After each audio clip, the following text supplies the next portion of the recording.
I wrecked my tank.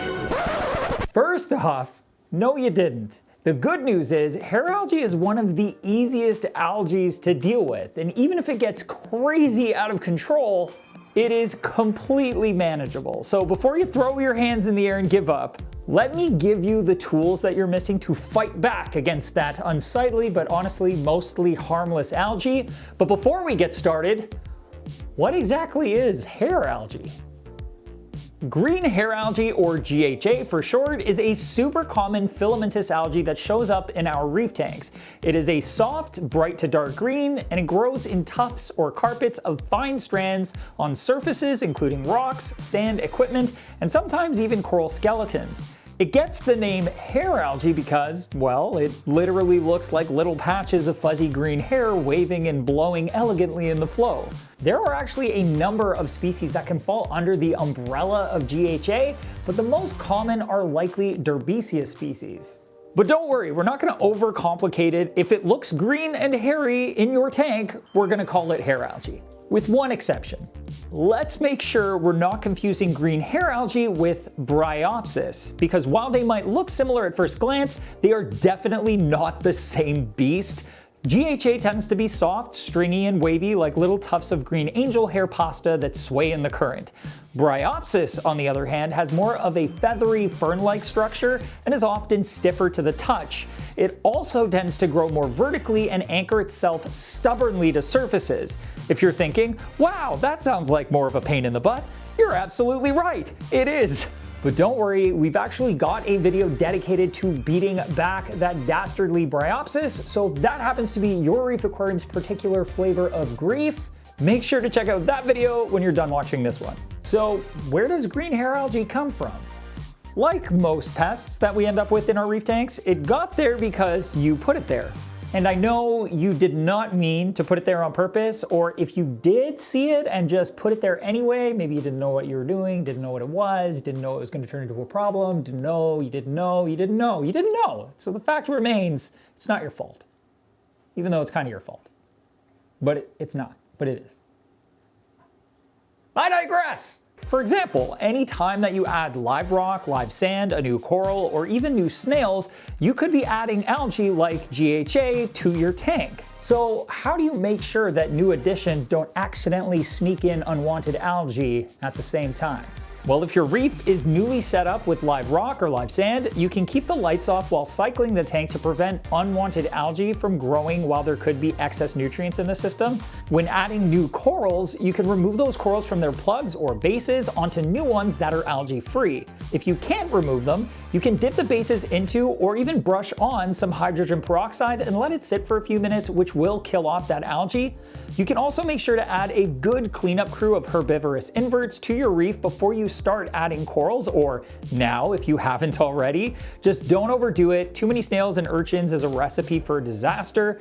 The algae might get eaten up and disappear faster, or perhaps not even show up at all, but those critters will end up starving and dying, meaning more excess nutrients to fuel more algae, so just a few to start. Speaking of snails, their shells can actually have algae on them. Even if you can't see it, the beginnings of algae could be there, and a careful scrub with hydrogen peroxide is a good way to clean them up. Just make sure none of it goes inside the snail's opening or onto its fleshy body.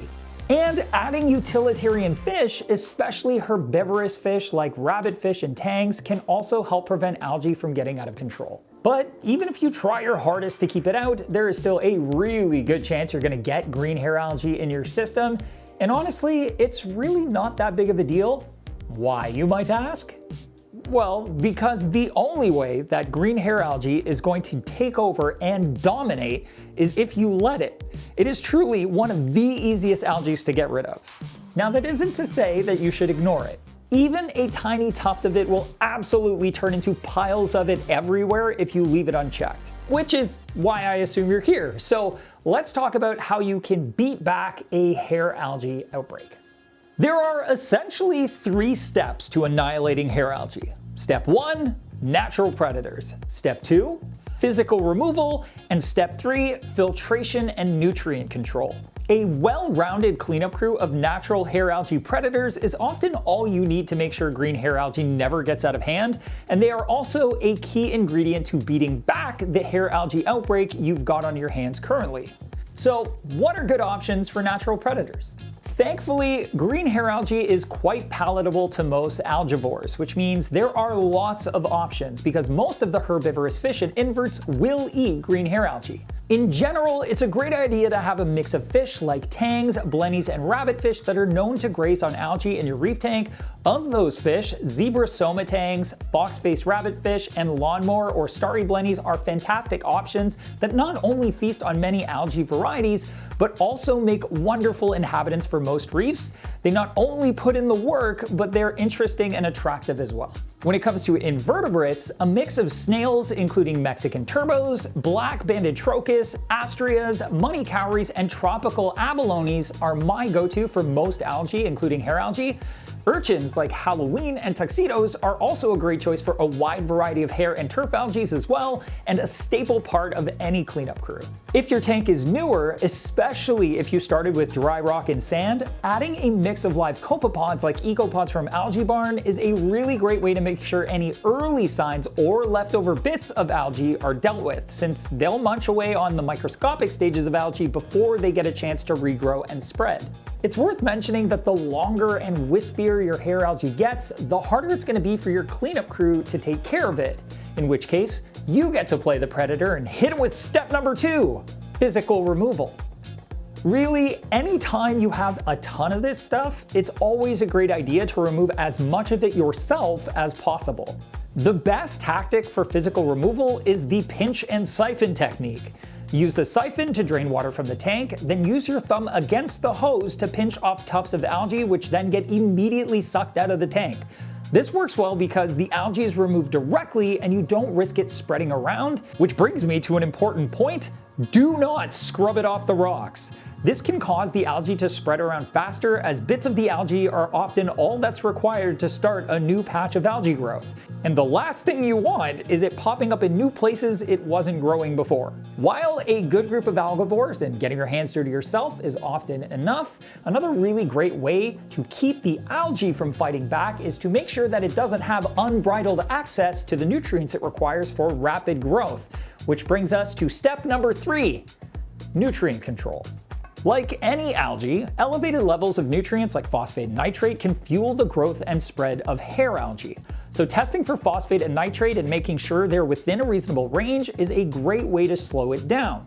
Phosphate between 0.2 and 0.6 and nitrate between 5 and 10 ppm is a great range to land in. It keeps enough nutrients in the system for your corals, but without it being so high that algae can really take advantage.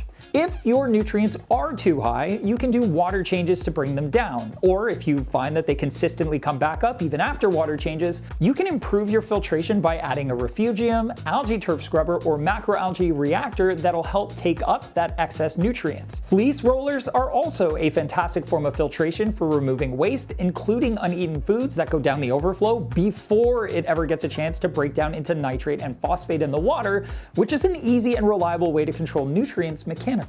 And while it might not happen immediately, with your nutrients under control, an all-star cleanup crew of algae assassins, and a little bit of elbow grease to reduce the initial amount of algae that they have to combat, it won't take long for you to win your reef back from green hair algae. And the best part is that it would truly struggle to ever get out of hand like that again. But trust me when I say this, algae isn't the only dastardly reef pest that you're gonna face along your reefing journey. And if you'd like to make sure you're prepared and protected from those other nasties, you can check out the other videos just like this one in this playlist right here.